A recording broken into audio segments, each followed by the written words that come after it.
यहाँ पे हमको देखना है graphical representation of displacement, velocity and acceleration. हमने अभी तक डिस्प्लेसमेंट, एक्सीलरेशन और वेलोसिटी के लिए फॉर्मूलेज देखे हैं, एक्सप्रेशन देखे हैं। अब इसका हम ग्राफिकल रिप्रेजेंटेशन करेंगे। तो हमको मालूम है कि अगर पार्टिकल मीन पोजीशन से स्टार्ट करता है तो डिस्प्लेसमेंट के लिए फॉर्मूला क्या होगा, x is equals to a sine omega t. ठीक है, अगर इस x is equals to a sine omega t इसको हम अगर डिफ्रेंशिएट कर देते हैं विद रिस्पेक्ट टू टाइम, तो ये क्या आ जाएगा, velocity dx upon dt is equals to a sine omega t. इसको अगर हम डिफ्रेंशिएट करते हैं तो ओमेगा बाहर आ जाएगा और साइन ओमेगा टी का डिफ्रेंशिएशन क्या हो जाएगा, कॉस ओमेगा टी। तो ये आ जाएंगे v is equals to a cos omega t. अब हमको एक्सीलरेशन देखिए, ये डिस्प्लेसमेंट हो गया, ये वेलोसिटी हो गया। वेलोसिटी से एक्सीलरेशन कैसे निकालेंगे हम, जो वेलोसिटी उसको हम with respect to time differentiate करेंगे और with respect to time differentiate करने पे एक्सीलरेशन इज इक्वल्स टू क्या आ जाएगा, d v upon d T.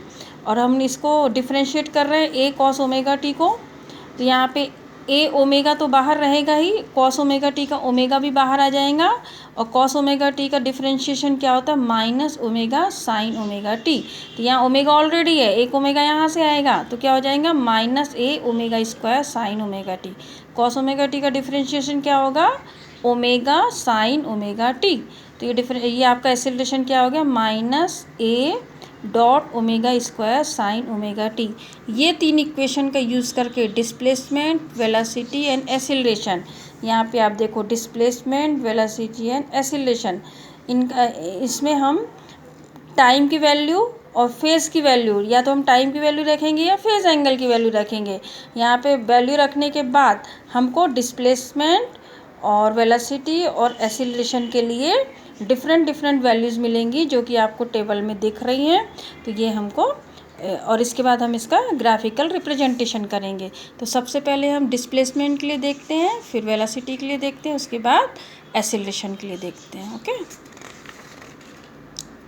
तो सबसे पहले हम देखेंगे डिस्प्लेसमेंट के लिए। डिस्प्लेसमेंट के लिए हमने फॉर्मूला क्या लिखा था, x is equals to a sine omega t. ठीक है, तो अब जब पीरियोडिक टाइम ज़ीरो है, जैसा कि हमने टेबल में देखा था, पीरियोडिक टाइम जब ज़ीरो है स्टार्टिंग पोजीशन, तब हम t की वैल्यू क्या लिखेंगे, ज़ीरो। तो ये आपका आ गया डिस्प्लेसमेंट क्या आ गया, ज़ीरो, मतलब स्टार्टिंग पोजीशन में डिस्प्लेसमेंट आपका ज़ीरो है। तो हमने टेबल में इसकी वैल्यू कितनी रख दी है, जब हमने पीरियोडिक टाइम ज़ीरो लिखा है तो डिस्प्लेसमेंट कितना लिखा है, x is equals to zero. ठीक है, अब इसके बाद हम देखेंगे पीरियोडिक टाइम कितना आएगा आपका, t/4 टाइम, मतलब जब पार्टिकल एक्सट्रीम पोजीशन पे जा रहा है t/4 टाइम। तो यहाँ पे स्मॉल t की वैल्यू इस वाले इक्वेशन में t की जगह t/4 लिखेंगे और ओमेगा की जगह लिखेंगे 2π/t। तो यहाँ पे t कैंसिल हो गया और यहाँ आ गया π/2। साइन π/2 की वैल्यू कितनी होती है, 1। ठीक है ना, तो यहाँ पे x इज इक्वल्स टू क्या आ गया आपका a, साइन π/2 की वैल्यू 1 हो गई, तो x is equals to a। मतलब हमने पीरियोडिक टाइम जब t is equals to t/4 रखा है तो डिस्प्लेसमेंट कितना है आपका a। ठीक है, अब हम देखेंगे पीरियोडिक टाइम t/2 जब पार्टिकल वापस मीन पोजीशन पे आता है, तब x की वैल्यू कितनी होंगी आपकी, 0 होना चाहिए। ठीक है, तब यहाँ पे a रखा, ये जो फॉर्मूला है ना आपका, तो यहाँ पे ओमेगा की जगह 2π/t और t की जगह क्या लिखना है हमको, t/2। तो यहाँ पे हमने 2/t और t/2 रखा, इसको सॉल्व करेंगे, t कैंसिल हो जाएगा, साइन पाई की वैल्यू कितनी आती है, 0। तो यहाँ पे x इज इक्वल्स टू आ गया 0, मतलब मीन पोजीशन पे यहाँ पे डिस्प्लेसमेंट आ गया 0। अब वो अपोजिट साइड में एक्सट्रीम पोजीशन पे जाएगा तब तक पीरियोडिक टाइम कितना होता है, 3t/4। जब हम t की वैल्यू 3t/4 और ओमेगा की वैल्यू 2π/t रखते हैं, तो यहाँ पे हमने ओमेगा की वैल्यू 2π/t रखी और स्मॉल t की वैल्यू 3t/4। तो यहाँ पे t कैंसिल हो गया, 2 से 4 कैंसिल हो गया, 3π/2 आया, यानी या इसकी वैल्यू कितनी होती, साइन 3π/2 की वैल्यू कितनी होती, -1। तो इस वैल्यू की जगह अगर हमने -1 रखा तो कितना आ जाएगा, -a। x की वैल्यू कितनी आ गई, -a, यानी एक्सट्रीम पोजीशन पे जाके वैल्यू कितनी आ जाती है उसकी, -a। अब ये जो वैल्यूज़ हमको आई है, t is equals to 0, t is equals to t/4, t is equals to 3t/2 और t is equals to 3t/4, ये चारों वैल्यूज़ हम यहाँ पे ग्राफिकल रिप्रेजेंटेशन में देंगे। तो ये देखिए आपको दिख रहा है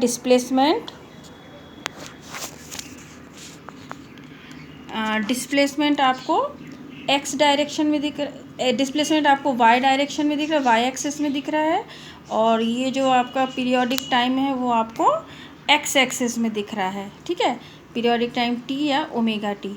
तो यहाँ पे देखो जैसे इनिशियल टाइम जब टी जी इक्वल्स टू 0 रखा था तो डिस्प्लेसमेंट कितना है आपका 0। जब T is equals to t/4 रखा था तो डिस्प्लेसमेंट कितना आ गया आपका पॉजिटिव a। ठीक है, जब आपने T is equals to 3t/4 रखा था तो T is equals to t/2 रखा था, यहाँ पे T is equals to t/2 है तो डिस्प्लेसमेंट आपका 0। जब पीरियोडिक टाइम 3t/4 है तो डिस्प्लेसमेंट माइनस है, निगेटिव डायरेक्शन में मैक्सिमम है, और फिर टी टाइम पे वापस मीन पोजीशन पे आ रहा है। यानी मीन पोजीशन से स्टार्ट होता है तो मैक्सिमम पे जाता है, फिर 0 पे आता है, फिर मैक्सिमम पे अपोजिट साइड में जाता है, फिर 0 में। इसको हम बोलते हैं 1 पीरियोडिक टाइम। ये डिस्प्लेसमेंट इस डायरेक्शन में है और ये इस डायरेक्शन में। अब आप ये टेबल भी देख सकते हो कि टेबल में हमने जो वैल्यूज़ निकाली हैं, जब हमने टी जी इक्वल्स टू 0 रखा तो डिस्प्लेसमेंट की 0 आया, t/4 रखा तो डिस्प्लेसमेंट a आया, जब t/2 रखा तो डिस्प्लेसमेंट 0, और जब 3t/4 रखा तो डिस्प्लेसमेंट माइनस है, जब t रखा तो डिस्प्लेसमेंट 0। तो ये जो वैल्यूज़ हैं ये किसके लिए हैं, डिस्प्लेसमेंट के लिए। ठीक है, इसी तरह हम वेलोसिटी के लिए करेंगे। तो देखिए वेलोसिटी का फॉर्मूला हमने क्या निकाला अभी, उसको डिफरेंशिएट किया तो वेलोसिटी कितनी आई थी, a omega cos omega T. जब हम पीरियोडिक टाइम 0 रखते हैं, टी जी इक्वल्स टू 0, तो यहाँ पे t की जगह क्या लिखना पड़ेगा हमको 0। तो यहाँ पे वेलोसिटी कितनी आ जाएंगी, कॉस 0 की वैल्यू कितनी होती है 1, इसकी वैल्यू कितनी हो जाएगी 1। तो यहाँ पे क्या आ जाएगा a ओमेगा, मतलब वेलोसिटी होगी a ओमेगा, यानी पीरियोडिक टाइम 0 है और पार्टिकल मीन पोजीशन से स्टार्ट कर रहा है, तो यहाँ पे वैल्यू कितनी है इसकी a ओमेगा मैक्सिमम। अब हम t जी को t/4 करते हैं, मतलब कि 4th time of the periodic time. तब यहाँ पे देखिए t की जगह हमको t/4 कहाँ लिखना है, स्मॉल t जगह t/4 रखना है, ओमेगा की जगह 2π/t रखना है। तो यहाँ 2π/t इंटू t/4 इस तरह रखने से क्या हो जाएगा, a ओमेगा कॉस π/2। कॉस 90 की वैल्यू कितनी होती है 0, तो यहाँ पे हमने 0 रख दिया, यानी वेलोसिटी कितनी होगी 0। एक्सट्रीम पोजीशन पे वेलोसिटी कितनी हो जाएंगी आपकी 0।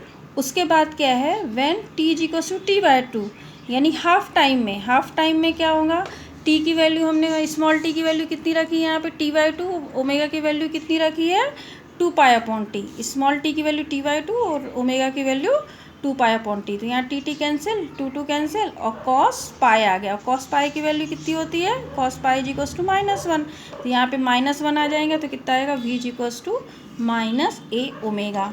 ठीक है, अब यहाँ पे क्या हो रहा है कि अब हम वैल्यू रखेंगे t ji equals to 3t/4।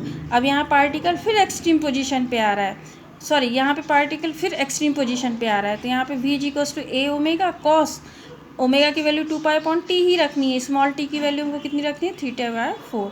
यहाँ पे t कैंसिल हो जाएगा और 2 कैंसिल हो जाएगा, यहाँ आ जाएगा a ओमेगा कॉस 3π/2, और कॉस 3π/2 की वैल्यू कितनी होती है 0। तो यहाँ पे v इक्वल्स टू 0, यानी अपोजिट साइड के एक्सट्रीम पोजीशन पे भी वेलोसिटी 0 है। अब हमने पीरियोडिक टाइम कितना रखा है, टी जी इक्वल्स टू कितना रखा है कैपिटल टी, यानी कि ऑसिलेशन कंप्लीट हो रहा है। तो उस समय ओमेगा की वैल्यू 2π/t, स्मॉल टी की वैल्यू कैपिटल टी, ये टी कैंसिल हो गया तो ये कितना आ गया a cos 2π। ठीक है, a cos 2π आ गया आपका। अब यहाँ पे v इक्वल्स टू क्या है a ओमेगा, यहाँ 2π की वैल्यू कितनी होती है 1, तो यहाँ पे 2π की वैल्यू 1 लिखने से v की वैल्यू कितनी आ गई है आपकी a ओमेगा। ठीक है, v की वैल्यू यहाँ पे a ओमेगा आई है आपकी। तो यहाँ पे आप ग्राफिकल रिप्रेजेंटेशन आपका देख सकते हो, हमने y एक्सिस पे लिया है वेलोसिटी, मैक्सिमम वेलोसिटी है a ओमेगा, और मिनिमम अपोजिट साइड में मैक्सिमम वेलोसिटी है -a ओमेगा। यहाँ periodic time t/4, t/2, 3t/4 and t। जब इनिशियली वेलोसिटी कितनी होती है मैक्सिमम a ओमेगा है, मीन पोजीशन पे 0 जाती तो 0 आ गई, और यहाँ पे आपकी माइनस ए ओमेगा आ गई, यहाँ पे वैल्यू आएगी आपकी 0। ठीक है, अब यहाँ पे आपकी आ गई वैल्यू, इधर आपकी वैल्यू कितनी है, माइनस ए ओमेगा, मतलब अपोजिट साइड में एक्सट्रीम पोजीशन पे, ये फिर 0 पे आ गई, फिर यहाँ पे मैक्सिमम हो गई, फिर यहाँ पे 0 आ गई, इसलिए इसको हम बोलते हैं graphical representation of the velocity. ठीक है ना।